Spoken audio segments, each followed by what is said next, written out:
when you have these overnight runs that were basically these big moves overnight before the session begins in New York. When you're trading equities, this also works with forex too. So it's important try not to chase price. This is what I mean by don't chase it.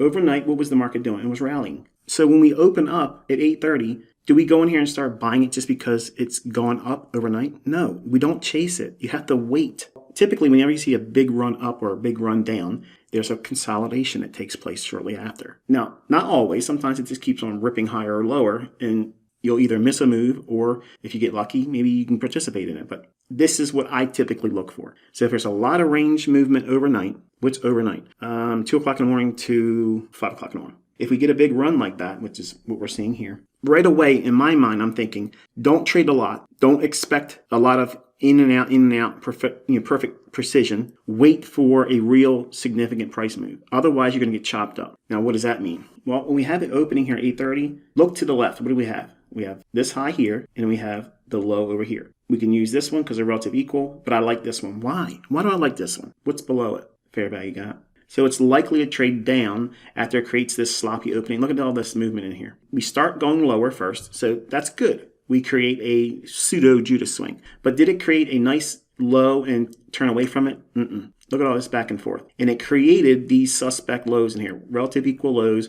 There's going to be sell side building up below that. Sell stops. When it starts to go higher, anyone that was long overnight, they're going to jam their stop loss right underneath that. When this occurs, that's the very scenario I'm looking for. Right away, in my mind, here's what I want you to understand. If there's a big move overnight for equities, this is not forex. Okay, this part is not forex. It's just for trading like NASDAQ, Dow, and E-mini S&P. If there's a big run overnight, avoid the New York session. Don't even mess with the New York session. Wait until the other side of lunch at 1 o'clock in the afternoon, New York time, and then anticipate the New York lunch lows taken out or the New York morning session lows, which is what we have here. Notice how we rallied up. We didn't take out the relative equal highs here that was formed ahead of 7 o'clock in the morning. Notice that? So if we can draw down below that low, it was formed initially in the New York session. We have a fair value gap over here with sell side, while we have yet to take out the buy side liquidity here and then get up to that fair value gap high. So this is the draw on liquidity, and we have a minor draw on liquidity here with buy side liquidity. Look what we have in terms of price action.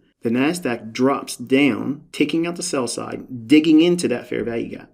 Look at the bodies of the candles. Isn't that neat? How it just respects that level back here. You don't chase the overnight run, and you wait for them to give you a low that everybody overnight will want to put their stop loss right beneath that after it starts to rally above it. It's even better when you don't have this high taken out yet. See how I took it up here? And it just went right down for them. That's engineering liquidity. It runs up, consolidates, creates a low, starts to rally, and everybody's thinking, I don't want to lose my profits. So the narrative with this day was the stops were trailed below these lows. The afternoon session, again, creates the low of the day, takes the sell side liquidity out into a fair value gap, and then rallies.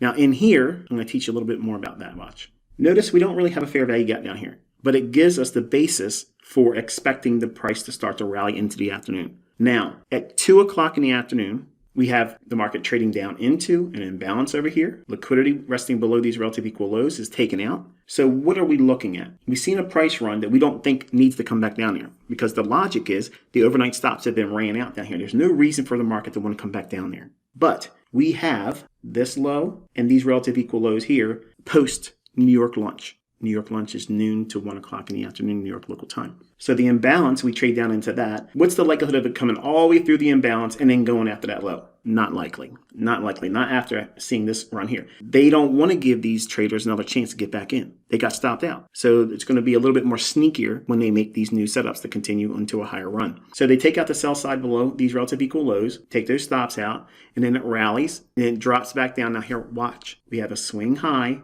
right here. It breaks it. Does it trade above that? Yes. Was it energetic? Yes. Does it have a fair value gap? Yes. So now the market trades down into it here, creates a short-term low. You could be a buyer there. There's nothing wrong with that. The fair value gap is even better when you have the sell side liquidity resting below a short-term low. This is zoomed in on a 1-minute chart. Swing high, broken, fair value gap right there. And we have that short-term low here. I'm noted in here. So that's where you would be basically entering one with that idea. Trading below that is where the sell stops are. Trading below that. Now, it goes below that. Does this invalidate the fair value gap? No, it does not. The idea is the fair value gaps. Well, look at the body of this candle here. Isn't that respecting that? Yes. Learn to trust the setups and let the stops do their jobs. And if it gets stopped out, that's just one trade you got wrong. It's not your career. Look for the next one. It rallies here, takes off, and does not take out that. The buy side liquidity resting above here did not get taken here yet. And then we had this imbalance, and it trades down into it, and then hits what? The order block. That's a buy. And you can, if you miss this one, you can pick up this one based on the logic I teach on the YouTube channel. This whole pattern here is exactly right out of my high probability short-term trading or scalping series. I can't remember exactly what the title was, but this pattern is right in that. And then it runs for that liquidity there. So there's two setups there.